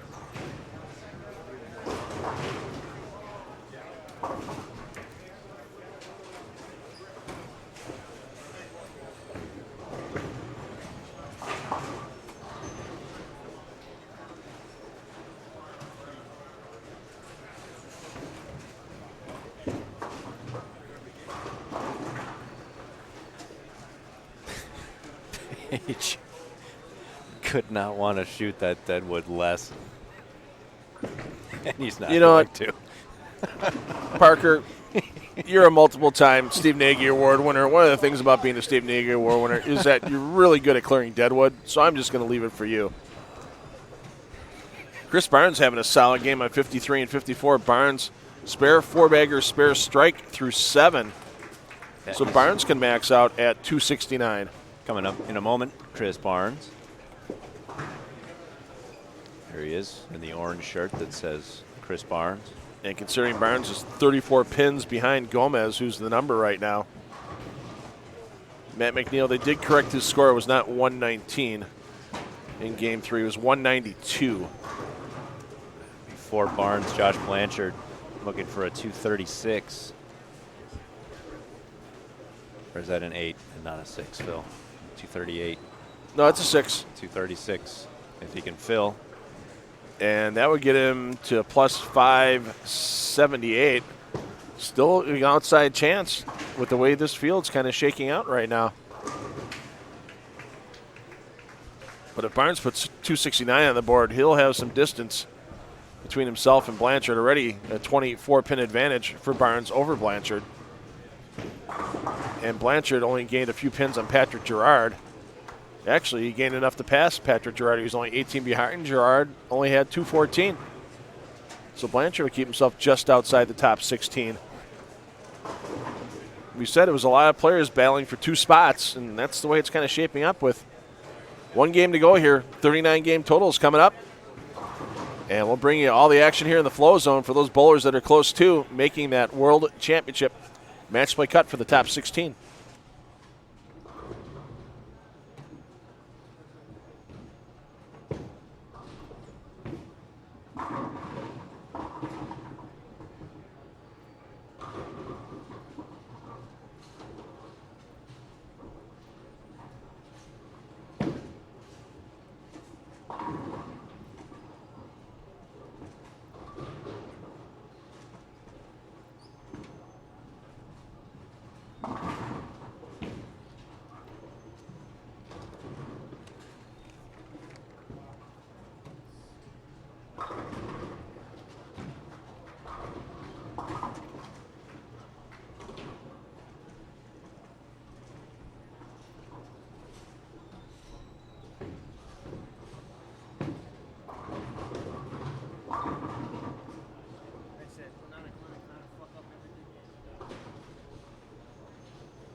Russell, Buttriff, Prather waiting on that 39-game scoring update.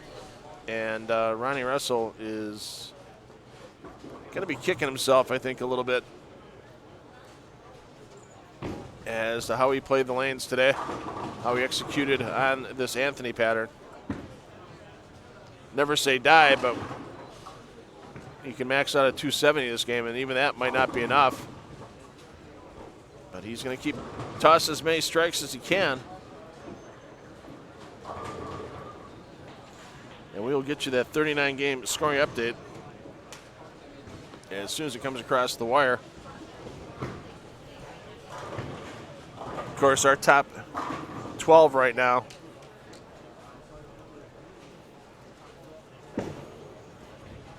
are pretty assuredly in.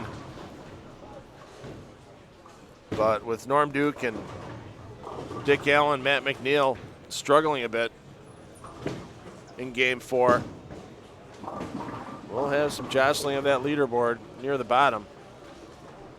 39-game scoring update coming up shortly.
Okay, here is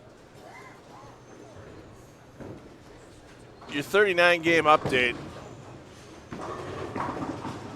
Let's go through your sure ends. That's your top 11. Belmo, Moore, Doherty, Sherman, O'Neill, Prather, Buttroff, Maldonado, Simonson, Tackett, and Chapman. Chapman plus 697. He has 107 pin advantage over 16th. I'm going to count him as an N. Dick Allen struggled last game, 159. Drops Dick Allen to plus 659 in 12th. Duke struggled as well. Duke drops to 623 over in 13th. 14th, Mcneal. Struggle all evening for Mcneal as he's 53 under on the night. But he stays at plus 610 in 14th. 15th, Rhino Page. Page 88 over on the night. Gets Page inside the number at plus 608. And the man that's on the number right now, Chris Barnes, who we have on this pair. Barnes starts his game with a chopped spare. Barnes currently at plus 590, and he is the cut. Patrick Gerrard, who's had a hot hand tonight. Gerrard just 16 behind Barnes at plus 574. Josh Blanchard only a pin behind Gerrard in 18th. Darren Tang plus 567, still within striking distance in 19th. Andres Gomez in 20th at plus 550. A couple players would need superhuman efforts to get in. Pilon, AJ Johnson at 536 and 526 respectively in 21st and 22nd. Wes Malott 524 with a plus. needs a superhuman effort as well.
So we'll get a scoring update on Patrick Gerrard. He's outside of flow zone coverage right now. He's the man just outside the number.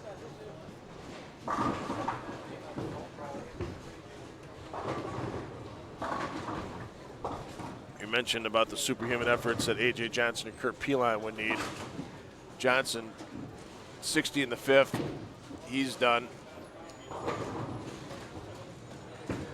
He'll be heading out of Thunderbolt tonight with no additional World Series of Bowling 10 competition remaining. Wes Malott done as well. That was another superhuman effort. Don Barrett also done. So we're looking at players between 12th and 20th right now, trying to make the top 16. Chapman, he's easy in right now, 107 pin advantage over 16th.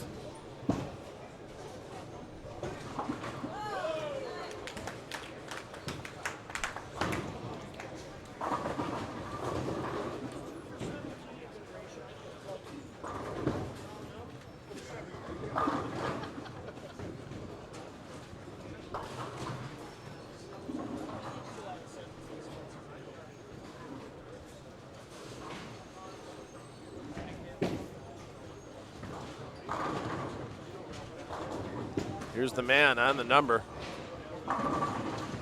Gets the double.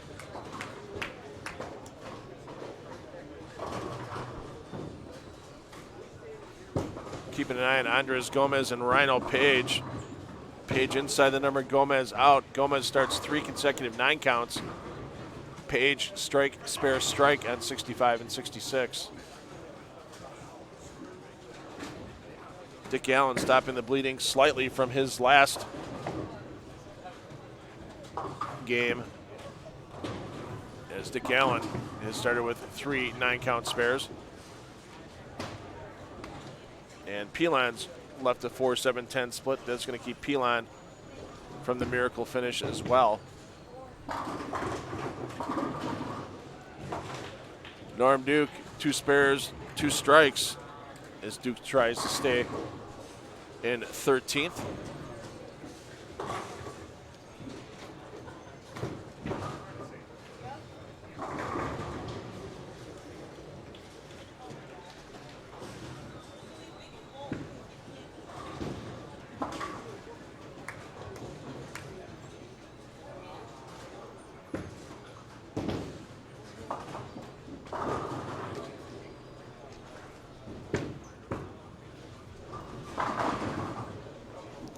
And Matt Mcneal turning things around from his recent struggles.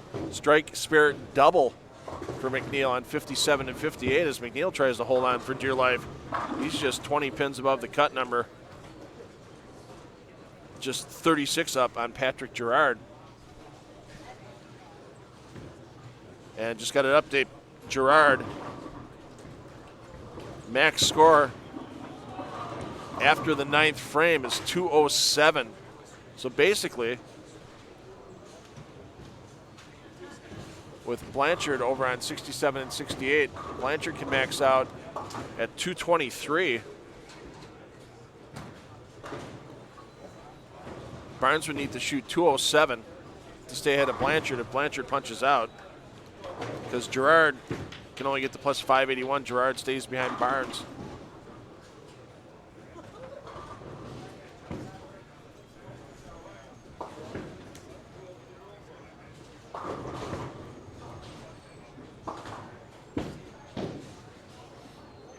Now Darren Tang running into the problem with the 2-8-10.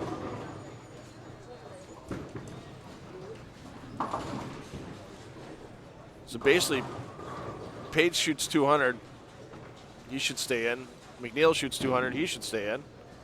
Duke shoots 200, or actually 190, he'll stay in. Nobody in the field is really playing catch-up right now. Unless Gomez and Blanchard both finish with a bunch of strikes. Yes, there's no defense in bowling, but once you leave pins after the first ball, if you don't strike, you got to make sure you cover them all up at this point in time. Mcneal gets his string out to 3 in a row. Frames 3, 4, and 5 on 57 and 58. Barnes, will he get it to go? Yes, he does. Once again, Hall of Fame carry coming through for Chris Barnes.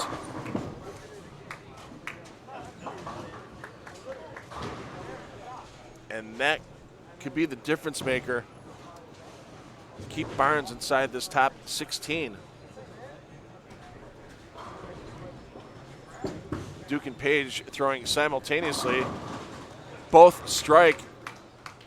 Page with the blast of a messenger coming back across the deck.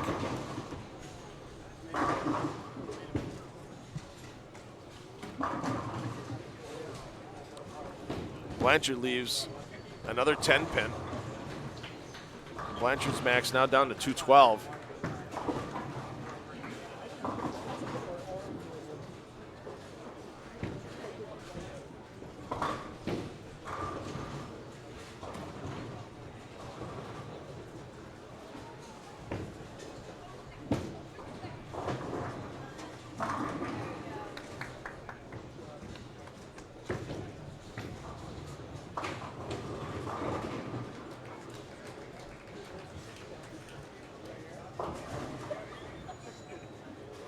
Darren Tang bounced back from that open frame with a strike, so Tang can still shoot 211. But once again, if Barnes, Page, and Mcneal all shoot 200s, everybody behind them is not going to have enough to catch up. Gomez stepping up in the 5th. That's a double, and that still gives Gomez a little bit of hope.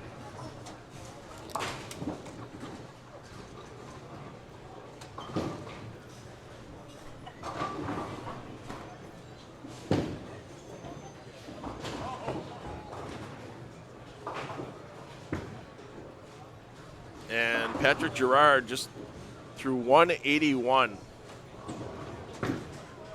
So that's going to give him 19 off. That drops him to 555. Gerrard's going to be done.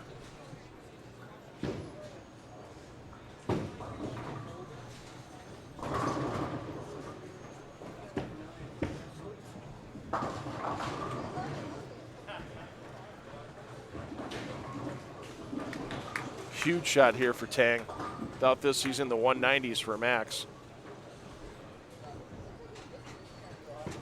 Stepping it out, it gets Hang, 2-8-10 again on that lane. And Darren Tang is going to see his World Championship competition end at the end of this game.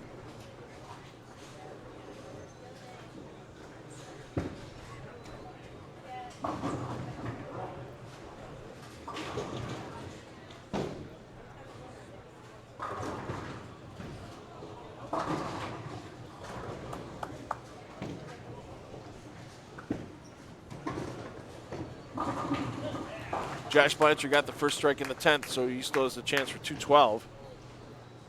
If he does that, Barnes would have to shoot 206 to stay ahead.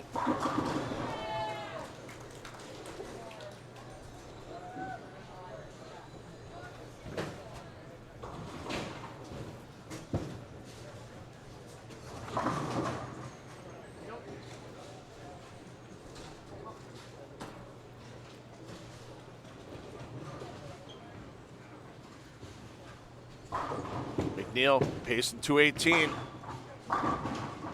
Chapman easy in. Currently sitting in 11th, but a huge cushion and a good game. Keep Chapman in the match play tomorrow.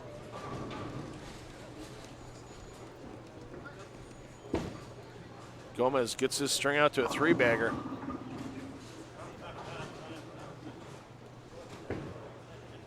So Gomez still with a chance to do some passing on the leaderboard. Happy with just the 6-pin on that one. Blanchard punctuating his strike with that yes that you heard. He's about 6 lanes away from Chris Barnes. He's letting Barnes know, don't ease up. Don't pass him. He's giving that same signal to Andres Gomez right next door. You better keep striking if you're going to get by me on the leaderboard.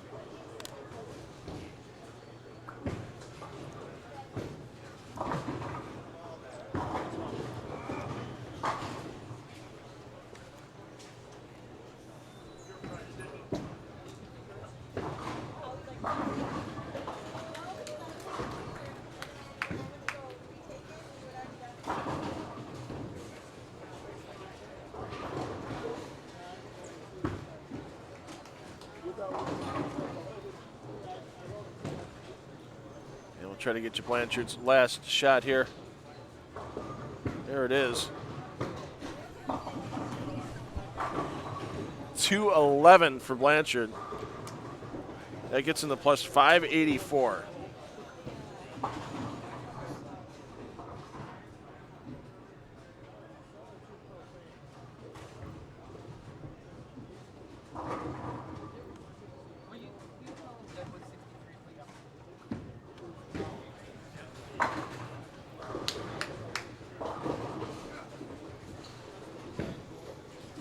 Upcoming Rhino Page trying to convert this 3-7. Giving it a ride, no bounce.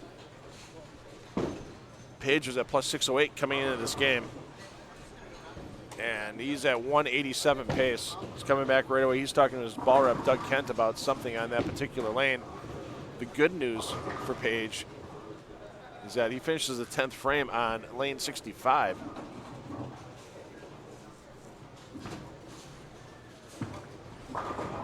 Actually, that's the bad news for Page because Page hasn't struck through 3 attempts on lane 65. Gomez going for 4 in a row. Gets it. Gomez making a run at Barnes, Page, and Mcneal.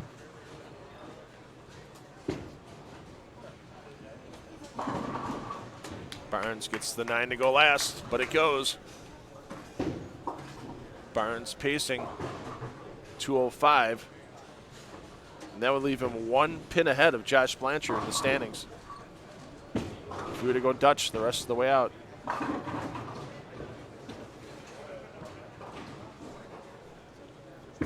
Norm Duke, he's easy in right now, working on 5 in a row.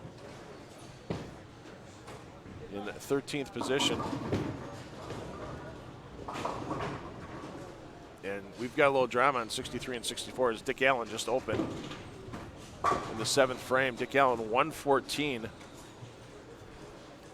in the 7th on that open. So 174 pace.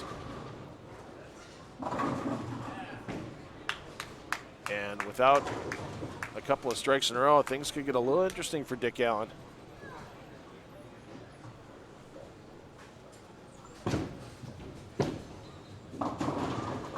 Page, high.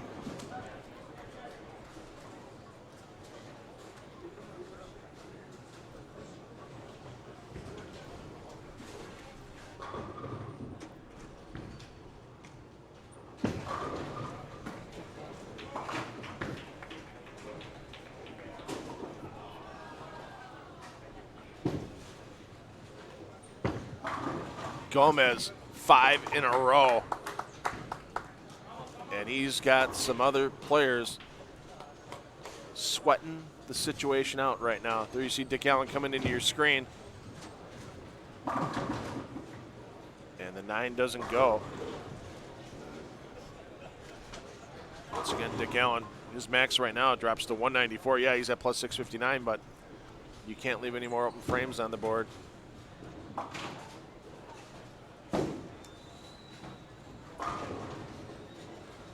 Page pacing 187. If he gets to 187, he stays ahead of Blanchard. Problem is, Andres Gomez is just revving the engine and starting to pass bodies left and right currently on that 5-bagger. Barnes, 235 max, down to a knee. There is another strike.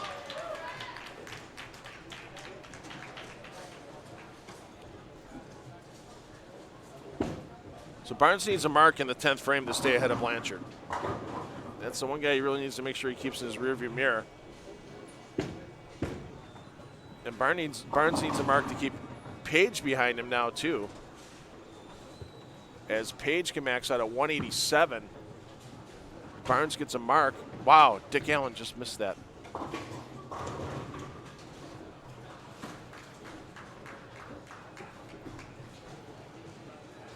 I mean, the only way Dick Allen falls out is if he goes 2 more opens, but the psyche's a little shot right now for DA.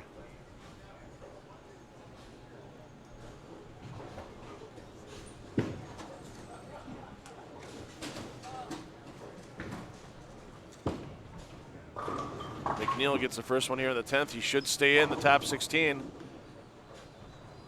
He's semi-safe with the 3-9.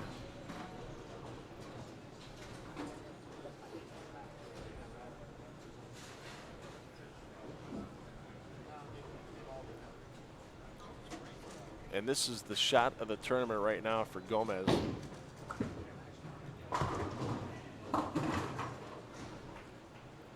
Gomez still looking at a possible 268. And he needs this one to get ahead of Blanchard. Cross is over.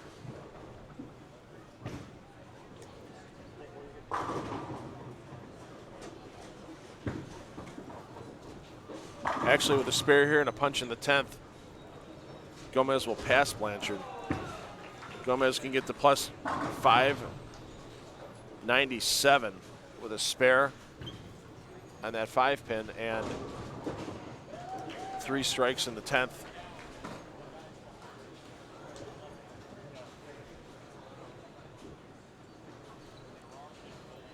Barnes, this will lock him in. Needs the mark. Keeps Page behind him, keeps Blanchard behind him. And that's what he needs right now. 2 bodies between him and 17th place.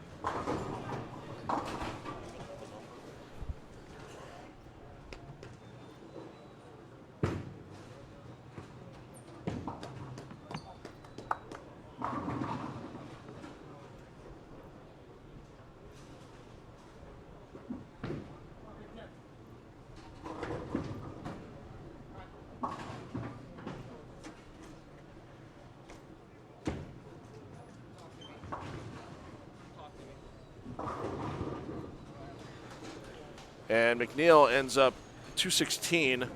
That's 626. That should keep him in because he stays ahead of Page and Blanchard. Barnes, that should be enough to keep Barnes in.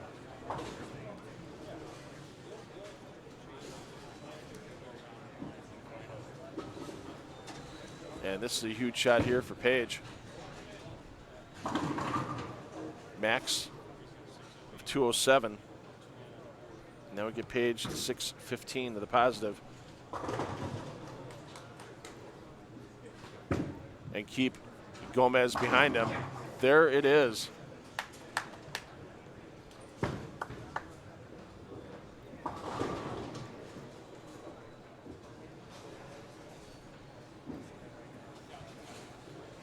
So Barnes is going to be in the plus 6-0 range. Same thing for Page. And Gomez, the most he can get to is 597. So it's either Barnes or Page in the 16 spot. Nobody, Blanchard and Gomez could not catch either one of them. What was that? Mcneal had 216, so it's 626 for Mcneal. Yeah, so it's a matter of who's Barnes or Page is 16. No matter how they finish. Barnes gets to 212, so that's 602 for Barnes. And Page stays ahead of Barnes with a strike on this shot. So either way, your top 16 set, just a matter of if Page is 16th or Barnes, and that'll be Barnes being 16th. Barnes should be the number at 602 unofficially. And assuming Page keeps this last shot on the lane. Stranger things have happened. So unofficially, no ties. Unofficially, Chris Barnes, the number advancing the match play tomorrow at plus 602. Clutch double for Barnes in the 8th and 9th, spare in the 10th. And unfortunately, late runs by both Andres Gomez and Josh Blanchard are going to fall a little bit short of advancing to tomorrow. So this will end the coverage of your World Championship Cashers round, as Page gets to plus 615. And Chris Barnes, your number, plus 602. So join us tomorrow morning. Remember, 9 a.m. your start time for the first of 2 8-game match play rounds tomorrow for the PBA World Championship, as these players try to advance to the top 5 to make the Thursday, March 21st, Fox Sports 1 live TV show. For Jeff Goodger, I'm Phil Brylow. Parents, take the kids bowling so they will have fun for life. We'll see you tomorrow at 9 a.m. Eastern Time.